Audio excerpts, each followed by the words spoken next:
This section examines the worm gearbox. A worm gear has teeth cut in the shape of a helix.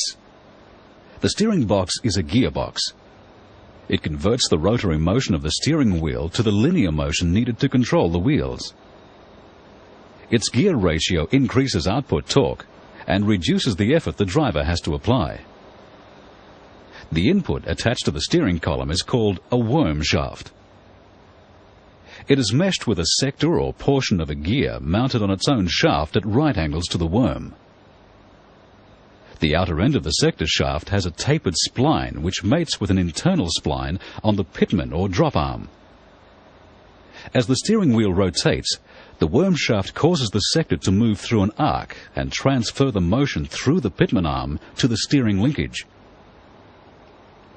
Variations to this principle include the worm and roller and the worm and nut.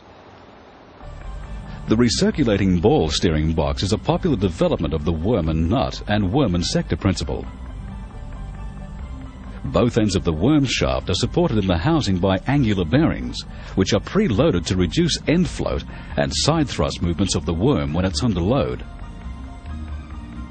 A ball nut rides on the worm, supported on the spiral grooves of the worm and the inside of the nut by many balls. The balls form a low-friction internal thread, which causes the nut to move up or down on the worm as it rotates. With rotation, the balls are rolled along the grooves partly in the worm and partly in the nut, and they circulate by passing through ball return guides at each end of the nut.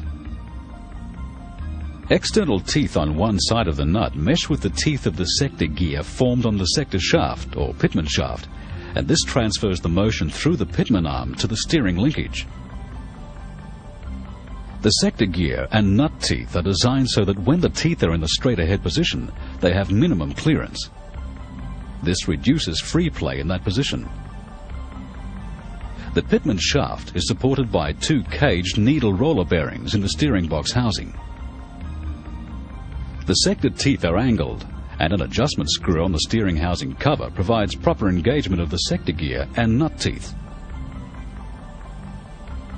The worm shaft in a worm and roller steering box is supported in a similar manner to the recirculating ball type, but the worm has an hourglass shape, and it meshes with a double-track roller mounted on bearings on a pin attached to the pitman shaft.